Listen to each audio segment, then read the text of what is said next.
Throughout the Egghead arc, the word Ohara has been repeatedly emphasized. Now, Saturn has finally issued the order for a buster call to annihilate Egghead, revealing his intention to wipe it out. However, what's probably caught your attention lately is the actions of Borsalino. I've speculated in this video that Borsalino won't outright betray the world government, but it's possible he'll act in a way that benefits Luffy and the crew without the world government catching on. This is because his sense of justice is dochitsukazu, meaning he doesn't take a clear stand. Regarding this, there's an interesting explanation in an officially published One Piece magazine. Essentially, it suggests that Borsalino doesn't fully align with the world government's ideology, nor does he openly oppose it. Additionally, one of Borsalino's signature moves is Yata no Kagami. In Japanese mythology, when the sun goddess Amaterasu secluded herself in a cave, bringing darkness to the world, the gods used the Yata no Kagami to lure her out. Similarly, with Luffy, who now possesses the power of the sun god, secluding himself in Egghead, Borsalino's Yata no Kagami might play a role in helping him escape. Being a clever individual, Borsalino is unlikely to betray the world government in front of Saturn. However, like how Kuzan secretly helped Robin escape from Ohara, Borsalino might find a way to discreetly assist his friends, such as Bonnie and Sentomaru, to escape, using his speed to remain unseen. As a being of light, it's plausible that he could become invisible to deceive Saturn's eyes. You might have often come across information on the internet suggesting that the actor Kuni Tanaka is the model for Borsalino. Personally, I tend to think, so what? What's important is which aspects of the character's dialogue and personality portrayed by the actor have been inherited by Borsalino. In Battles Without Honor and Humanity, a Japanese drama series liked by Oda-sensei, Tanaka's character, Makihara, survives by being cunning. He would fake tears to escape heavy responsibilities and, towards the end, cleverly conspire with the enemy's right-hand man to trap the protagonist, Hirono, played by Bunta Sugawara, who is the model for Sakazuki. In an interview with Yomiuri Shimbun, Oda-sensei mentioned that he considers Sugawara the world's most handsome man. We might even see Sakazuki take revenge on the Five Elders in the future. There are many characters in One Piece believed to be modeled after actors from Japan and around the world, and it's possible they'll be introduced in future SBS segments. As the owner of this channel lives in Japan, I'm running a project to gather questions from viewers worldwide and send them to Oda-sensei. During our last collection, the comment with the most likes was translated into Japanese and submitted to Shueisha. With Volume 108 set to be released on March 4th, 2024, I'm now starting to collect questions for SBS intended for Volume 109. Participating in this project is simple. Just leave your question in the comments of this video, including the hashtag #DawnDusk. The 10 comments that receive the most likes will be considered, and from those, I'll decide which questions to send to Oda-sensei. In this way, this channel is making efforts to create direct connections between people all over the world and One Piece, along with other interesting Japanese manga and content. This is something I do freely, so I can't presumptuously ask you to please subscribe to the channel. If you happen to come across my videos again and decide to click on them, that alone would make me happy.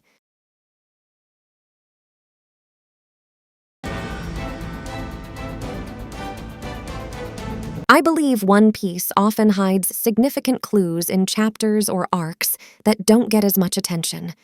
The Sky Island and Fishman Island arcs may not be among the most popular, but they are rich with hints about the Void Century.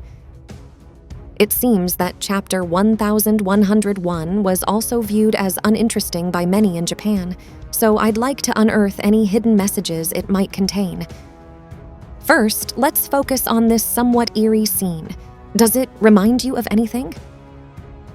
Yes, it's similar to the umbrella Perona had, and the vibe is quite like Thriller Bark, with many elements in Bonnie and Kuma's flashback evoking memories of that saga. A girl and bone that cannot be bathed in sunlight directed at them by a cross, the silent Kumashi and the reticent Kumachi. Consciousness remaining in those who should have no ego, the appearance of the Rock's pirates. Kuma, inheriting the blood of the giant race and the ancient giant race. Hogback creating zombies and Vegapunk creating clones. The fact that Moria's face was hidden is also intriguing. The key theme in both the Thriller Bark arc and Kuma's flashback, I think, is dawn. Intriguingly, the Thriller Bark saga contains many unresolved foreshadowings. Binks no Sake, the Florian Triangle, the Land of Ice, each is speculated to have direct ties to the Void Century. Of course, this chapter is no exception. There seems to be a scene where Oda-sensei is hinting at something significant. Look at this panel. Have you noticed anything? Furthermore, in the scene where Bonnie steps outside, the sun is depicted in a striking manner. This representation of the sun is unique compared to other manga, showing sunlight with numerous short arcs. This technique is also used to represent something else in the One Piece world. Yes, it's the Straw Hat. It's clearer in chapter 1054. Shanks seems to be explaining something to Luffy about the Straw Hat, and its depiction perfectly matches the sun from chapter 1101. The background showing the setting sun also indicates a close connection between the sun and the Straw Hat. So, let's look at this scene again. I think you've noticed. This probably represents the Straw Hat seen from the front, with the seagull depicting the stitching of the straw. Moreover, the shadow created by the clouds on the horizon represents the red ribbon of the Straw Hat. The key elements in One Piece present from the first episode are the Gomu Gomu no Mi, the Straw Hat, and the D. The true nature of the Gomu Gomu no Mi was revealed to be the Hito Hito no Mi, model sun god Nika. The mystery of D is also being gradually unveiled. What remains is the significance of the Straw Hat. Pedro was convinced that Luffy would bring the dawn to the world. While it's still unclear what this dawn signifies, the fact that the Straw Hat, symbolizing the sun, is frozen in Marie-Joie might be a representation that dawn has not yet arrived in the world. This chapter didn't have a cover, but I have a feeling that a short, focused cover story series might be starting soon. Generally, these stories depict the narrative from the previous arc. During the Wano Country arc, the cover series featured Beige and Germa 66, who played significant roles in the preceding Whole Cake Island arc. For this arc, the cover stories were about the Straw Hat Grand Fleet, who were prominent in the Dressrosa arc before that. The Dressrosa arc's cover series focused on Jinbei, who was featured in the Fishman Island arc. So, I suspect a cover story series focusing on characters from the Wano Country arc may begin soon. Personally, I think it might focus on one of the three characters, Yamato, Momonosuke, or Kinemon, all of whom were acknowledged as Nakama by Luffy. Yamato, following in Odin's footsteps, started her adventure in Wano, so maybe she'll begin recording her own travels like Odin did. If the focus is on Momonosuke, we might see his daily duties as shogun and his preparations for opening the country. We might even learn crucial information about Pluton or ancient Wano through these cover stories. This chapter begins with Luffy's Gomu Gomu no Axe. Kuma, realizing that Dragon was paying attention to a boy in Fuchsia Village, asked Dragon about it. Dragon's response was, "If you want to kill me, then continue this question." Even in Japanese, this expression is unnatural, suggesting that Dragon might have experienced a situation where a parent's love led to their death. Dragon had already been engaged in revolutionary activities 22 years before Luffy was born. Knowing that becoming a parent could be a weakness, It's unlikely he would have chosen to have a child, unless he succumbs to his sexual desires. Therefore, there must have been a catalyst for these thoughts after Luffy's birth. It's possible that one of his comrades' children were used against them and died. Personally, I find Gaburu suspicious. Perhaps he died because during their revolutionary activities, his child was taken hostage. Alternatively, Dragon's wife might have died protecting Luffy. Another interesting point is that Luffy, from this time onwards, planned to use Gomu Gomu no Axe to rescue his captured crewmates. In fact, he used this technique to free Nami and Kokoyashi village from Arlong's crew. He also took down Shiki, who had kidnapped Nami with the same move. I think there's a good chance that in future battles, his crewmates could get captured again. Firstly, Robin is currently in a dangerous situation. The battle with York was ultimately not depicted, but Robin has been seriously injured.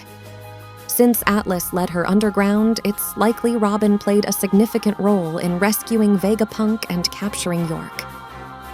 The fact that Oda-sensei has put Robin in a situation where she gets injured suggests she could face some crisis soon.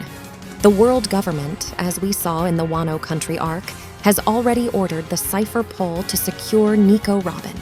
Saturn might want to capture her at Egghead as well. Additionally, she would be a valuable asset for the Blackbeard pirates. Vivi is also a person of interest for the world government. Currently, she's hiding with Morgans, but Imu's order to capture her likely still stands, so her safety isn't entirely assured. It's entirely possible that Imu might send one of the 5 elders to capture her.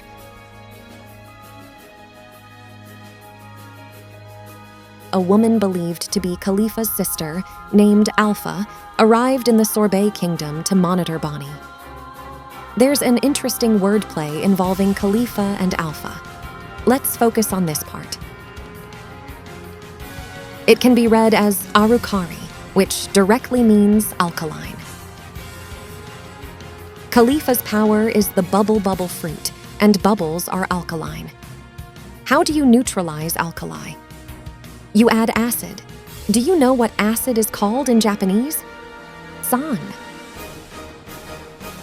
Sanji couldn't defeat Khalifa, but Bonnie, with the power of a sun god, managed to escape the church by defeating Alpha.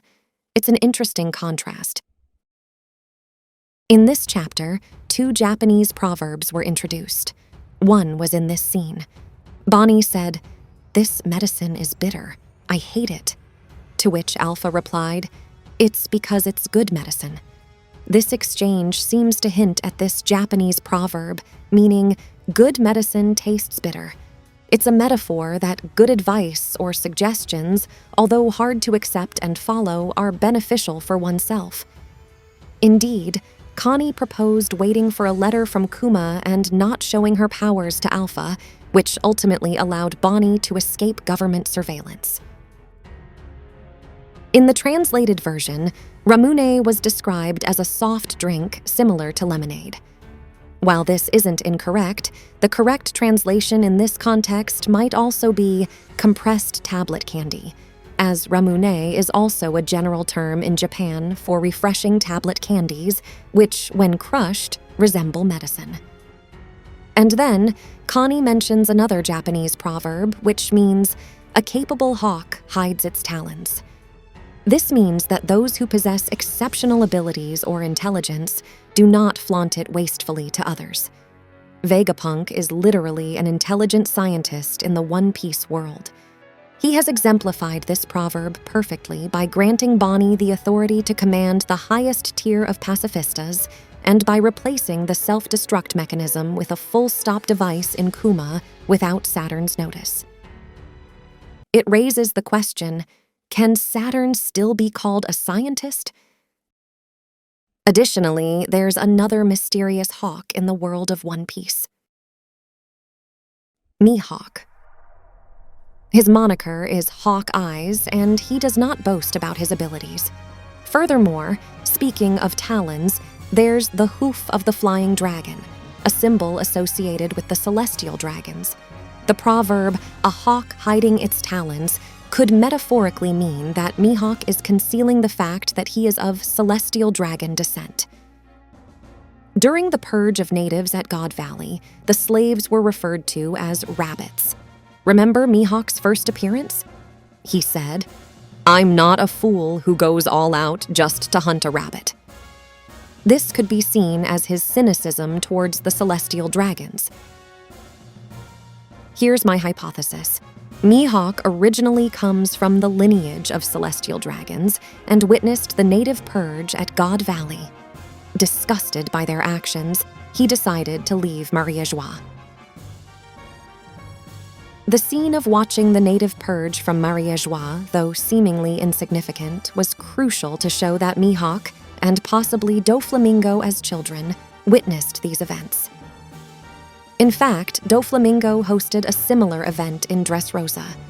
The prize was a devil fruit, which Doflamingo probably aspired to. Furthermore, the fact that Mihawk's origin is concealed in the Viver card could be significant, as mentioning Redline would almost confirm his celestial dragon heritage. The duels between Shanks and Mihawk might have also started for this reason.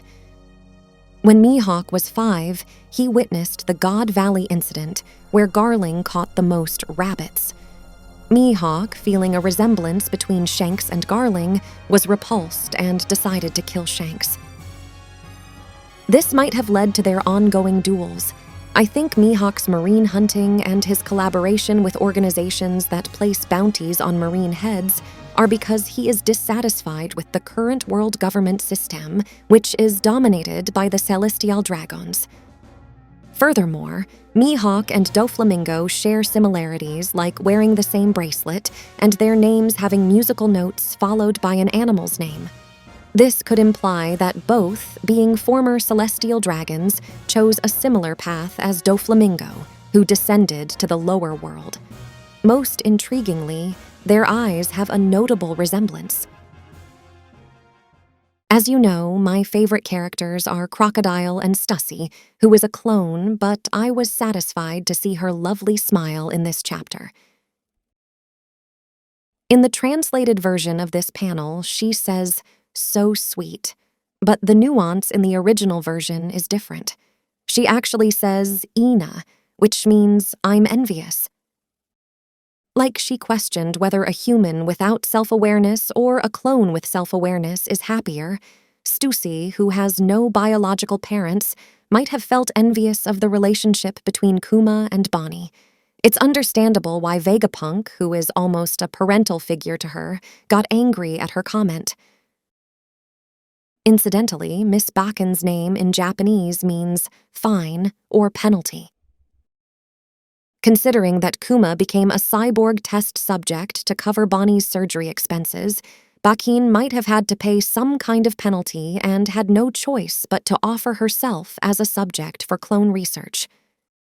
Her focus on the Sphinx's inheritance rather than avenging Whitebeard's death at the hands of Blackbeard might also stem from some trauma related to paying a penalty.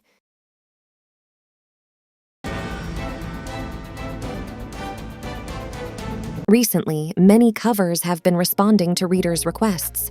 It's clear that Oda-sensei is not just casually answering requests, but is mixing important hints into the cover requests. Let's look at the cover of Chapter 1097. This probably hints at the River Sanzu, which was mentioned by a Marine affected by Bonnie's NDE, near-death experience technique.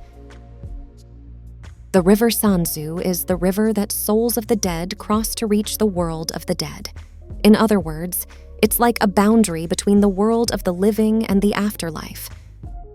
The dead Jinny is on the right side of the river, in the afterlife, while Gyogyo, still alive, is on the left side, in the world of the living, and Kuma in the middle of the river.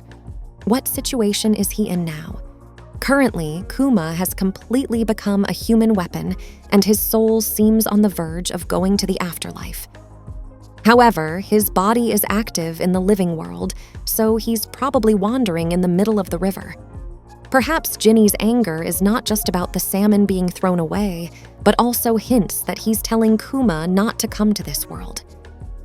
We have another interesting cover story.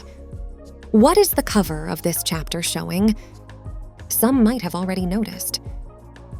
The hint lies in the fact that the Kazuki family were stonemasons and these two combs and scissors. All right, let's take a look at the cover of chapter 1102. What message do you think is hidden there? It shows hot dogs made by wolves on a conveyor belt, which are then eaten by Bonnie. At first glance, it seems like Bonnie is the bad one here, but I believe this is actually a satirical depiction of Kuma's life. Firstly, the conveyor belt is a metaphor for mindless labor that ignores human qualities. In other words, Kuma was forced to walk a path predetermined by the celestial dragons from the beginning, a path of slavery. The hot dogs symbolize Kuma. I think these 5 wolves represent the 5 elders. The kanji for the 5 elders are composed of these 3 characters. The kanji for wolf is this. The reading of this kanji is okami and ro. Thus it becomes gorosei. And one of the wolves is pointing at Bonnie, possibly representing Saturn. Bonnie is eating the hot dog that symbolizes Kuma, suggesting she is living because Kuma sacrificed his own life for her. Jinbei once said, "To live is to eat."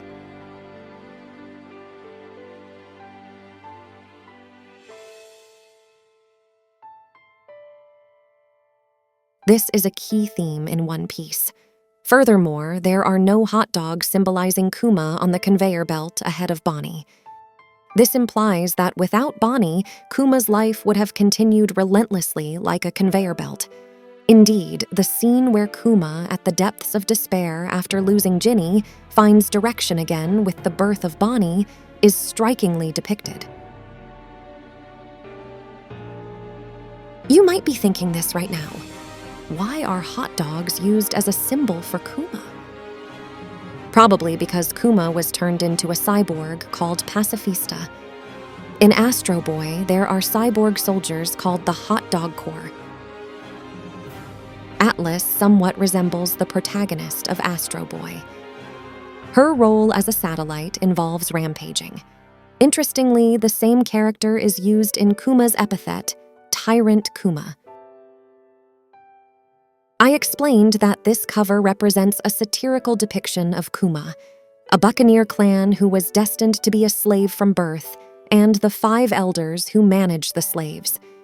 Interestingly, Fukaboshi, who is a fishman, also instinctively rejected the Translator, a conveyor belt-like system for transporting people. I think the fishmen will play an important role in the final battle against the world government, and I've discussed this in detail in another video, so please watch it when you have time.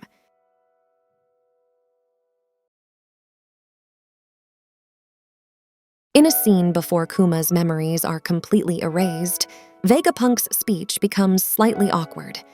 His portrayal, trying to maintain his composure as a scientist just conducting an experiment, is painfully heartrending. Perhaps understanding this feeling, he says to Borsalino, "You can't lie to your own heart, huh? You're a sad man, Kizaru." Borsalino currently might be experiencing similar emotions, convincing himself he must fulfill his duty as an admiral despite the pain of losing friends. Then Kuma asks Vegapunk one last question. "How much trouble have I caused people?" Vegapunk's response differs in nuance across various translations, so I'll share the original Japanese nuance. "Your death is a bother to as many humans as loved you." Notably, in the original version, Vegapunk doesn't deny Kuma has been a bother to others. Moreover, in the translated versions, Vegapunk tells Kuma that he also is a hero. However, in the original version, he says, "You, in fact, are the true hero for Bonnie and those who loved you." Thus, Kuma's life as a human ends here. However, I believe there's still a chance for a conscious Kuma to travel with Bonnie. In this video, I speculated that Bonnie was already dead and is a clone with memories of her life, but it turned out to be incorrect. Yet, this possibility remains for Kuma. Vegapunk mentioned to Saturn about inventing a brain circuit that switches consciousness like a dual personality. It's uncertain whether this was actually implemented in Kuma, but Vegapunk has been peering into all of Kuma's memories. Hence, it's possible for these personalities and memories of Kuma to be transplanted into a clone or esper, reviving a conscious Kuma. However, whether Bonnie would want this is another question altogether.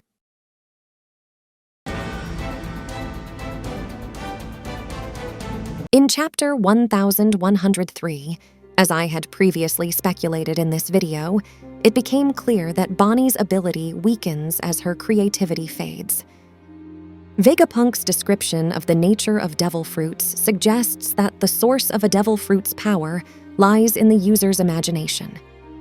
I believe this can also be applied to Haki, which might even surpass devil fruit abilities. Rayleigh said, "Haki is a power that exists in all humans in the world. Most people never realize it or fail to awaken it and end their lives. Not doubting is what makes strength." In the world of One Piece, it's crucial how much one can believe in and pursue their convictions. Garp also said to Kuzan, "Those who hesitate are weak." This probably stems from his own experience during the Marineford War.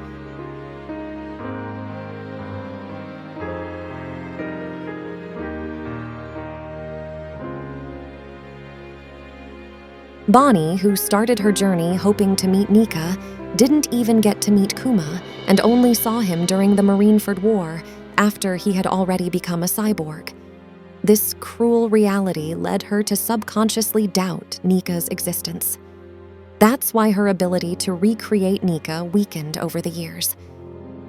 However, now that Luffy, who has eaten the devil fruit that turns him into Nika, is right beside her, her realization of Nika's existence might restore her power significantly. This pendant seems to play an important role too. Also in Japan, there's a culture of attributing meanings to stones called ishikatoba. Among them, sapphire symbolizes unwavering heart and is hugely popular, often embedded inside wedding rings as a vow of eternal love or given as engagement rings. Thus, I believe Kuma embedded a message in this necklace for Bonnie: not to forget to believe in Nika. By the way, Saturn showed a moment of surprise when Bonnie uttered the word Nika, but he was also relieved that she did not recognize Luffy's white appearance as Nika. It seems the color white is indeed a significant characteristic of Nika. In Luffy's Gear 5th state, techniques like Star Gun, Dawn Whip, and Dawn Rocket use a kanji that means white. Normally, it should be written like this, but in Japanese, ideographic characters known as kanji and phonetic characters known as kana are used in combination. For instance, this technique reads as Dawn Rocket, but translates to white rocket when considering the kanji's meaning. So the correct nuance isn't just booming white rocket nor dawn rocket. The dawn here equals white. Why does white signify dawn or stars? Why is white a symbol of the sun god Nika? This will become a key point to watch in the upcoming story. Luffy, as Nika, instinctively using these techniques might be because he recognized the previous user's haki and memories of the Gomu Gomu fruit. Just as Odin's haki remained in his swords, it wouldn't be strange if fragments of a previous user's memories are passed down through a devil fruit. The mechanics of this are explained in more detail in this video. In this chapter, it was revealed that Saturn had conducted 2 experiments. One was a drug experiment conducted on Ginny, which failed, resulting in her developing sapphire scale disease. The other experiment was to see if it was possible to impart devil fruit powers to an infant who couldn't directly consume a devil fruit by using an extract. This experiment was successful, and Bonnie was able to gain the powers of the Toshi Toshi no Mi without actually eating the fruit. So, what was the purpose of Saturn's drug experiment on Ginny? A significant clue is the disease called sapphire scale that developed as a side effect. To put it bluntly, I believe Saturn wanted to artificially create mermaids.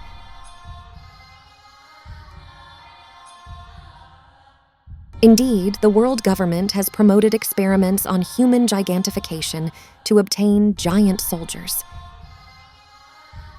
Caesar, trying to gain favor with the world government and Big Mom, advanced experiments on human gigantification by administering drugs to children to induce growth. Similarly, I think Saturn was attempting to artificially produce mermaids by administering drugs to humans. Saturn's remark about the experiment failing again indicates that these trials have been repeated multiple times. Like Caesar's failure to achieve human gigantification, Saturn seems to be struggling to transform humans into mermaids. But why does he want to turn people into mermaids? One reason is that mermaids are a favorite of the celestial dragons and are considered a rare and valuable race. Indeed, Charlos always seems to want mermaids. Perhaps a celestial dragon who made Ginny his 8th wife wanted to turn her into a mermaid. Another reason could be to uncover the secrets of Poseidon's power. Poseidon can control the sea kings, and with that power, it's possible to submerge the world in the sea. I suggested in this video that one of the world government's objectives might be to drown the world. The 5 elders didn't try to capture Shirahoshi at the reverie, so it's likely they are still unaware that she possesses the power of Poseidon.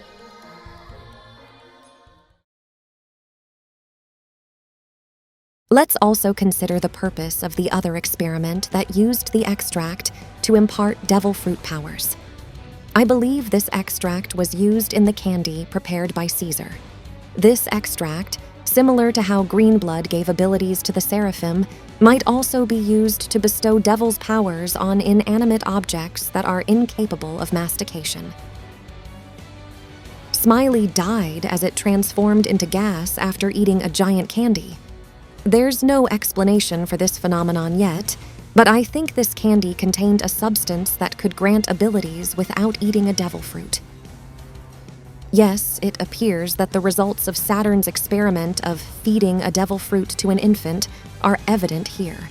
Smiley's soul couldn't support 2 devil powers and exploded. By the way, the name of the poison gas created by Caesar is Shinokuni, which means land of death in Japanese. I believe this weapon was named such because it utilized Smiley's soul and the mechanism of devil fruit reincarnation.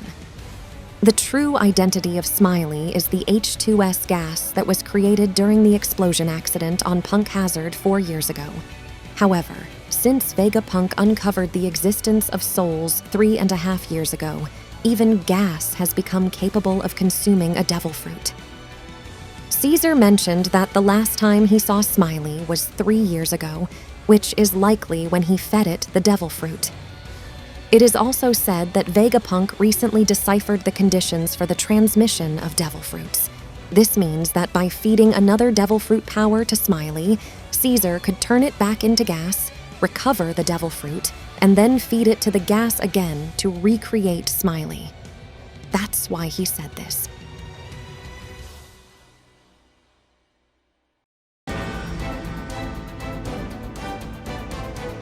I believe this scene hides an important message from Oda-sensei. Perhaps some of you have noticed it. It's about Kuma's Nikyu powers being a liberating hand that saves people. Kuma struck Saturn with a fist, not an open palm. It signifies that Kuma had no need to use his liberating hand for the likes of Saturn. Interestingly, when he delivered this punch, his hand was hardened by armament haki. This suggests that even without consciousness, Kuma could use haki, indicating that haki might also be a power dependent on the person's soul. What could astonish a scientific genius like Vegapunk is probably a non-scientific power, perhaps the power of love. He even believed in Sanji's Lady Radar. Kuma's actions can likely be explained by the concept of a soul. In fact, Vegapunk mentioned the existence of souls while studying Kuma's body. Despite being in a vegetative state, the fact that his paw pads are still present might be proof of this. We have already witnessed inanimate objects with supposed lack of will coming to save someone dear to them. It's the Going Merry. And it was Kuma who continued to protect the Sunny, inheriting the will of the Going Merry for 2 years. I think there is a close connection between the Buccaneer tribe and ships. Firstly, as a child, Kuma made a living by splitting wood and selling it. Afterward, Kuma became a pirate, and I believe the ship he used was likely built by his own hands. This suggests that he might have always had shipbuilding skills. What comes to mind here are the words of the Sea Kings. To fix it, the power of that clan is needed. Perhaps the Buccaneer tribe was the clan that built Noah. By the way, Neptune also mentions Noah's shipbuilding technology, but there are versions with incorrect translations, so I'll show you the correct one. He says the technology behind Noah's construction is a mystery. This means that the Fishman race doesn't possess the knowledge to repair Noah. An event to repair Noah in the future seems inevitable. And where did Bonnie want to go with Kuma? Fishman Island. Bonnie became a pirate to search for Kuma and Nika, so there's no longer a reason for her to continue being a pirate. It would be a beautiful narrative for them to start a new journey together.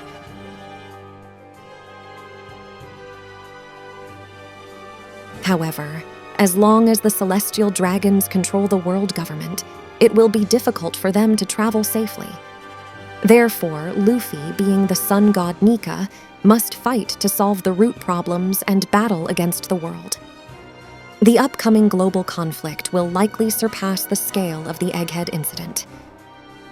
Ancient weapons, surpassing even the power of a Buster Call, will be key. A crucial concept here is the power of love, or human emotions, as mentioned by Vegapunk. This is because, while the ancient weapon Poseidon possesses the power to submerge the world under the sea, in the hands of the right person, it can become a force of love that saves thousands of lives.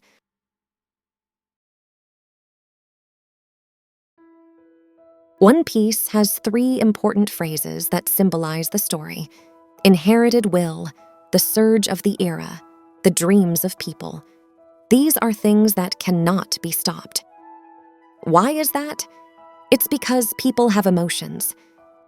Oda-sensei depicted Kuma as a being without emotions, almost like an inanimate object, until the start of the Egghead arc. However, this changed dramatically, and what was depicted in his flashback was Kuma's emotionally rich expressions: joy, sadness, anger, despair, and hope for the future.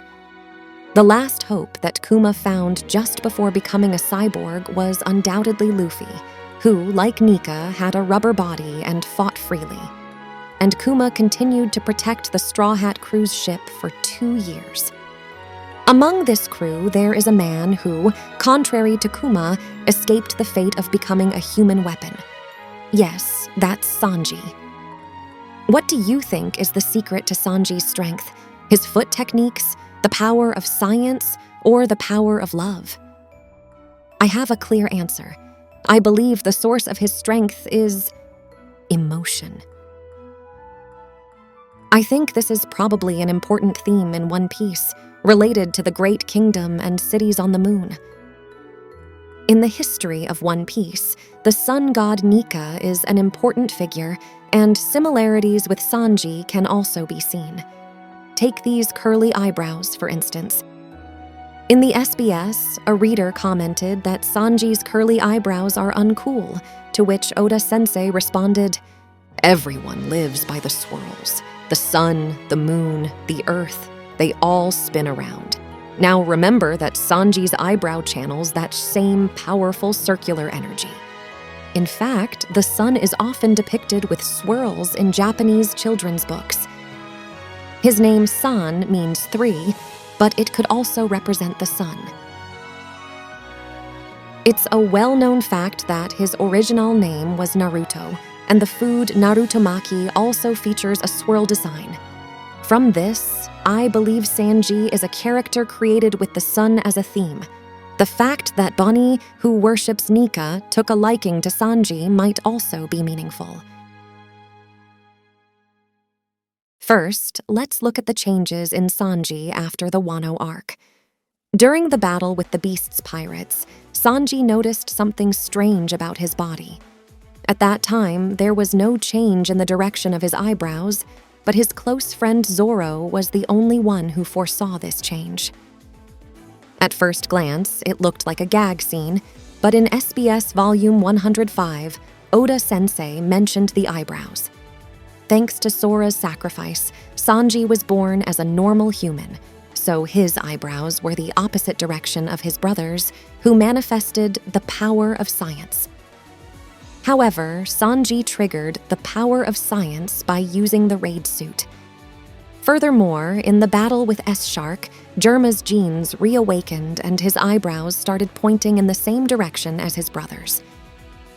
In both cases, however, his eyebrows returned to their normal state afterward. Why do his eyebrows temporarily change? Personally, I think the biggest hint is the characters in this scene. These two are the key to unlocking Sanji's mystery. Let's start with the commonalities between Sanji and Arbel, who is of the Lunarian race. To put it simply, I think Sanji's body has partially inherited traits of the Lunarian race. In SBS, Oda-sensei finally admitted that Sanji was originally born with a body resistant to fire. This goes back to Baratie, where Sanji said that a cook should not be afraid of fire. Indeed, throughout the story, there are hardly any instances where Sanji is damaged by flame-based attacks. This means that the effects of his bloodline factor manipulation had begun to manifest even before the 2-year timeskip. Additionally, during his fight with Jabra, Sanji created flames through friction, which enabled his Diable Jambe attack. But recently, he's been able to generate flames naturally without any friction. As I always mention on this channel, the biggest hints are in the comic scenes.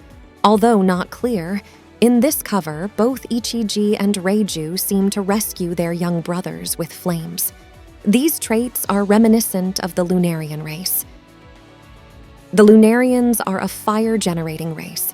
Indeed, Albert continuously has flames on his back, and he seems to have a significant resistance to explosions.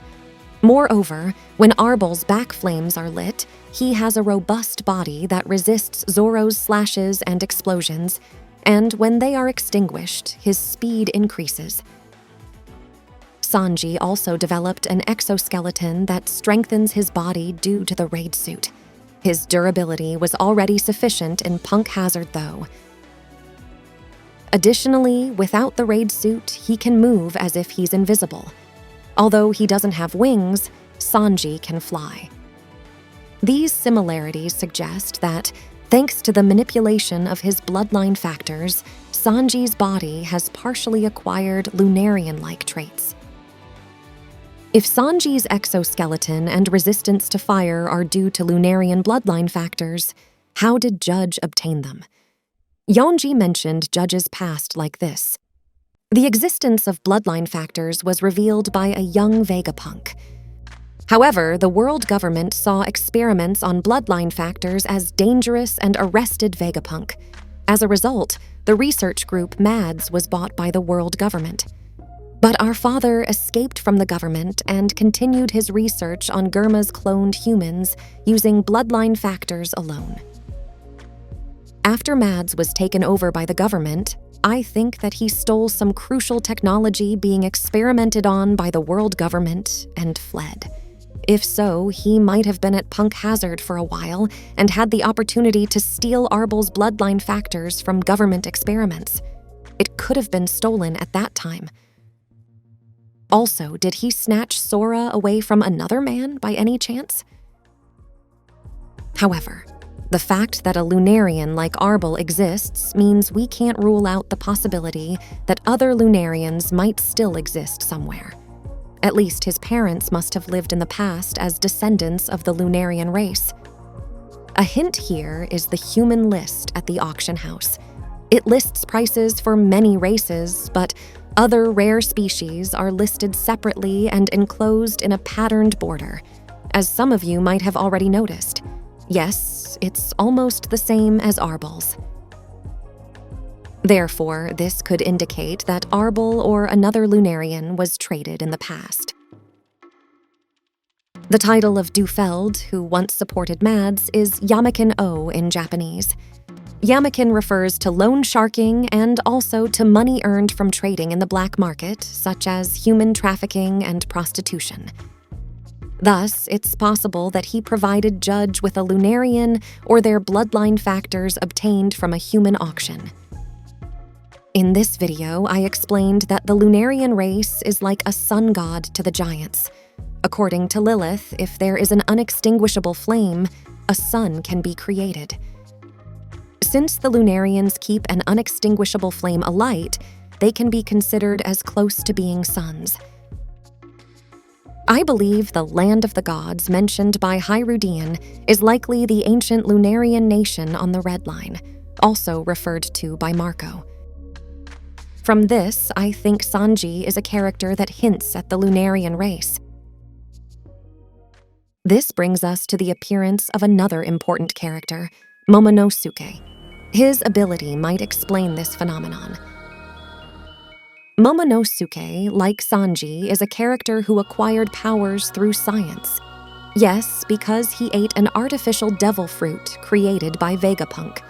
This artificial devil fruit was made using Kaido's bloodline factors. It's called a failure only because the dragon's color is different, but towards the end of the Wano arc, Momonosuke could harness power comparable to Kaido. However, there was one problem. He would unconsciously transform into a dragon when he felt fear. Let's recall each scene. When he heard Doflamingo's voice, when Sanji decided to attack Big Mom's ship, when Kaido appeared in Kuri, when he met Big Mom on the beach. From these instances, it's evident that his ability activates unconsciously when he experiences intense fear. I believe this implies that emotions of wanting to protect himself, driven by fear, transformed him into a dragon. In other words, it's possible that he gained power through his emotions. I consider these emotions to be the most crucial theme in the story of One Piece. In fact, Momonosuke's strong desire to help the people of Wano Country allowed him to create flame clouds. His emotions and wishes made it possible. Vegapunk said it too. The devil fruit is the possibility of human evolution that someone wished for. This means that strong human emotions can exhibit power that surpasses science. By the way, the dragon being pink is the reason this artificial devil fruit was deemed a failure, but I think this pink color is a crucial element. Why? Because women with pink hair are always depicted with strong emotions. Reiju, Lin Lin, Rebecca, Shirahoshi, Senor Pink, and Bonnie. Let's also look at Sanji in chapter 1077. When Nami was attacked, he felt anger, which changed the direction of his eyebrows, and his face even looked devilish. Therefore, we can think of it this way. Similar to Momonosuke, when certain emotions intensify, abilities acquired through the manipulation of bloodline factors awaken. The stronger these driving emotions become, the more powerful Sanji's flames and kicks likely grow. In fact, Sanji has made statements like this. "Watch your mouth. I'm the type to heat up with anger." My passion exceeds the temperature of flames. While this may look like a comic scene, it's likely that the love for Nami and intense hatred for Absalom, who kidnapped her, produced the flames. The concept of emotions could be key to the rest of the One Piece story. The reason Sora drank the lethal drug was because she wanted children with emotions. Therefore, this might have been the way to obtain the most powerful humans. Judge believed that emotions were unnecessary for war, but on the contrary, these emotions might have been essential for strength.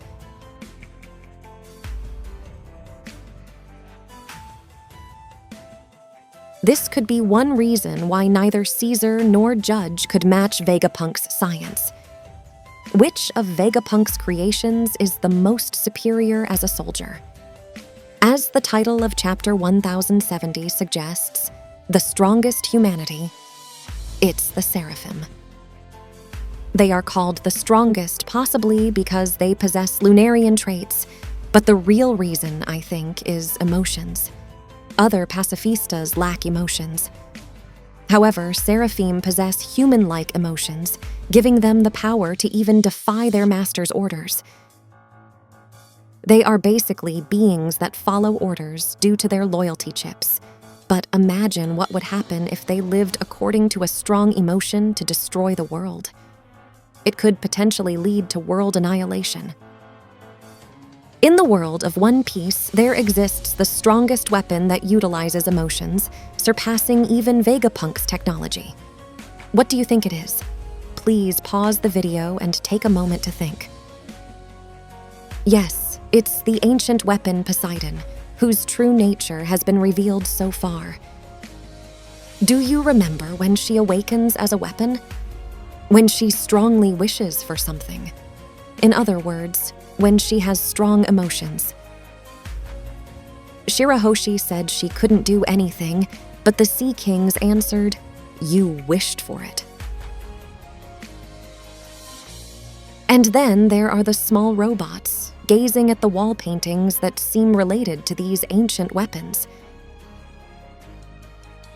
Despite being manufactured robots, they are rich in emotions.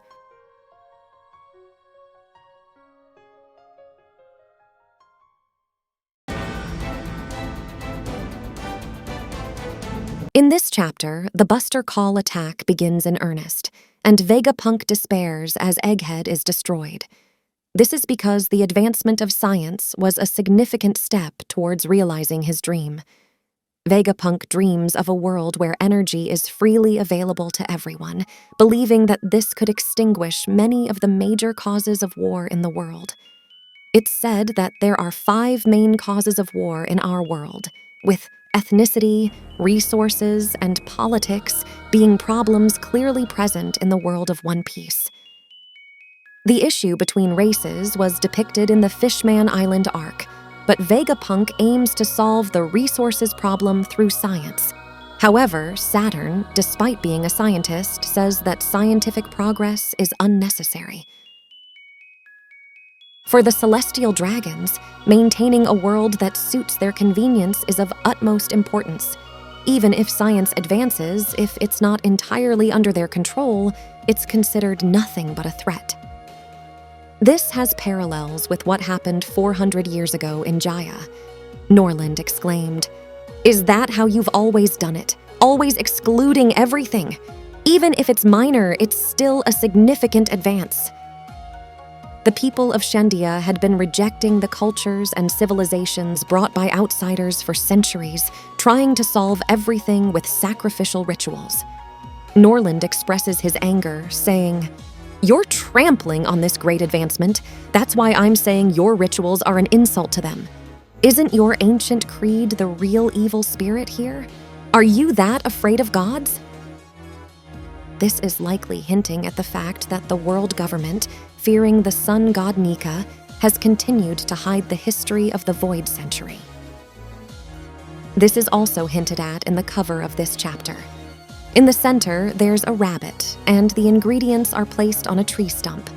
In Japan, there's a proverb involving a rabbit and a stump, which goes, "Guard the stump, waiting for the rabbit."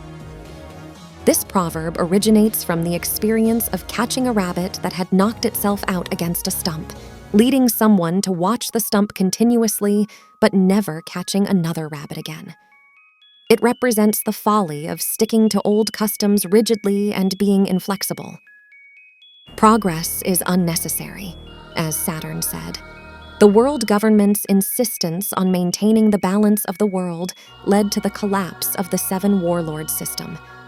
Their attempts to eliminate the user of the Gomu Gomu no Mi resulted in the birth of Nika. Saturn's order to kill Kuma of the Buccaneer clan, who was inconvenient for them, garnered resentment from Vegapunk. As a result, Vegapunk deceived him and gave command authority over the pacifistas to Bonnie. Additionally, while Saturn refers to many people as insects, his own ability is that of a spider, which is a type of insect-like. Ironically, all the harsh words he spewed have come back to haunt him, and every action he took has turned into a curse upon himself, proving that, indeed, what goes around comes around. In the final scene of chapter 1105, it was revealed that someone was heading towards Egghead, and it became clear in the next chapter that it was Dorry and Brogy. From Egghead's perspective, Elbaf is to the northeast. Since the backside of Egghead faces northeast, they are moving towards the backside of Egghead. This means their direction coincides with Brooke and Lilith's, suggesting that even if their ship were to slip and fall, Dorry and Brogy, who crashed into Egghead, would be there to catch the Sunny. There are various possibilities as to why they recognized Luffy as the sun god. Whether it was because they saw his white form on the wanted poster, or because they had a talk with Shanks. But personally, I think they first saw Luffy's wanted poster back in Little Garden. This is likely why Dorry and Brogy made the exceptional decision to halt their duel and return to Elbaf. Do you remember why they couldn't stop their duel? Dorry mentioned, "For instance, if we start a fight in the village and neither of us can back down, we must accept the judgment of the god of Elbaf," meaning they continued their battle in obedience to the divine will. However, if they realized their god had manifested in the world, that could serve as a reason for them to cease their fight. Some translations might have missed the nuance, but in the original version, Brogy says, "We've come to welcome you, Straw Hat," indicating their intention was first to welcome Luffy and his crew to Elbaf. This matches the line when the Going Merry appeared to save the Straw Hat crew. If the Straw Hat pirates are heading to Elbaf, the person who continues to protect the will of Ohara there will likely become key to the future storyline. It was revealed in chapter 1076 that Shanks had been friends with Dorry and Brogy from Little Garden in Elbaf. From a native Japanese perspective, the old friend, Kyoyu Shanks, referred to here, is more likely pointing to Saul than Dorry and Brogy. Shanks said, "I met an old friend we both thought was dead." In this case, the presence of the word both, tagaini, in the phrase implies that both the speaker and the listener are the subjects. Therefore, if the term old friend, Kyoyu, referred to the relationship between Shanks and Dorry and Brogy, it would mean Shanks believed Dorry and Brogy had died, and conversely, Dorry and Brogy believed Shanks had died. However, Dorry and Brogy have been in Little Garden, so they wouldn't have known whether Shanks was alive or not. It's unlikely they thought Shanks was dead. Furthermore, their duel began 100 years ago, so Shanks must have met them mid-duel. Thus, it doesn't make sense for Shanks to have received information that Dorry and Brogy had died. There's a resolution to this issue. The old friend Shanks referred to might be Saul. Rereading the sentence with Saul as the old friend makes more sense.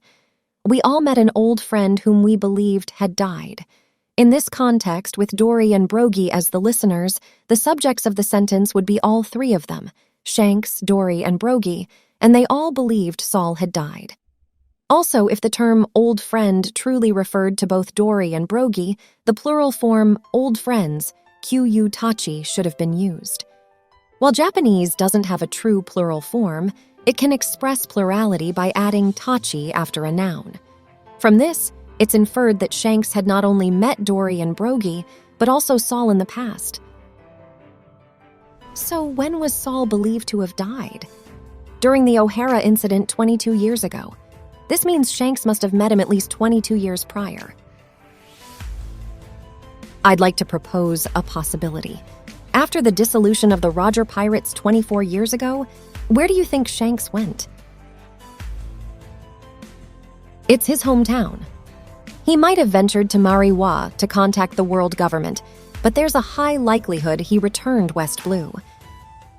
O'Hara, a significant island for historical research, is located in West Blue. Consider Saul's statement. All the scholars I've captured so far seem to only genuinely want to know about history. Furthermore, in chapter 1066, it was revealed that Dr. Clover was captured by the government multiple times. Their base of operations was O'Hara in West Blue. So Saul must have frequently visited West Blue as part of his job to apprehend such ships, which increases the chances he met Shanks there. Do you know when Shanks formed his pirate crew? When Shanks encountered Yassop in Syrup Village 22 years ago, he wasn't a pirate yet. However, by 19 years ago, Yassop had joined the red-haired pirates. This means Shanks must have established his crew sometime between 22 and 19 years ago. If Shanks met Saul before the O'Hara incident, that would place their meeting over 22 years ago. At that time, Shanks hadn't yet officially formed the red-haired pirates, so it's plausible he could have forged a friendly relationship with the Marine Saul. I think this encounter led Shanks to Elbaf and Little Garden, deepening his ties with the giants. Armed with information about the giants, who likely had links to a vast kingdom, Shanks might have decided to venture to the icy nation in the East Blue or the North Pole. The news of Saul's death during the O'Hara incident 22 years ago might even have spurred him to form the red-haired pirates. The figurehead of the red-haired pirates' ship, the Red Force, is adorned with a design resembling a dragon's face. A similar design can be spotted in Elbaf.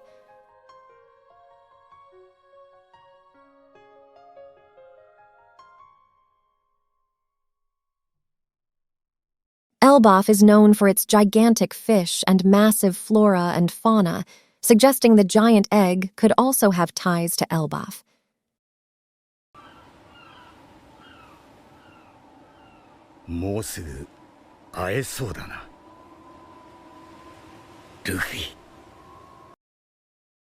I have something I'd like to share exclusively with the roughly 25% of you who have stayed and are still watching with such patience.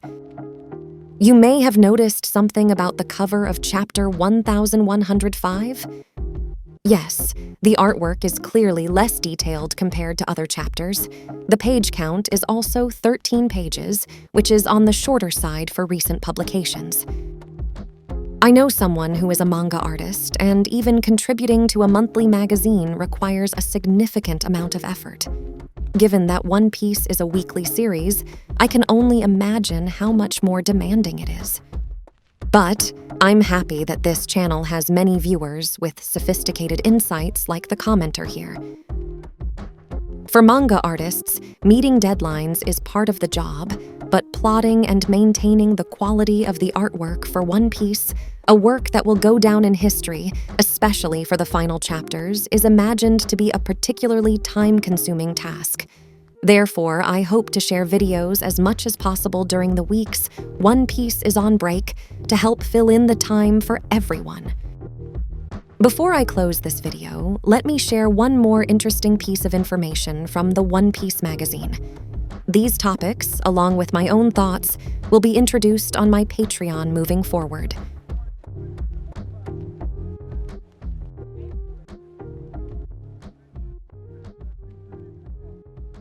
See you in the next video.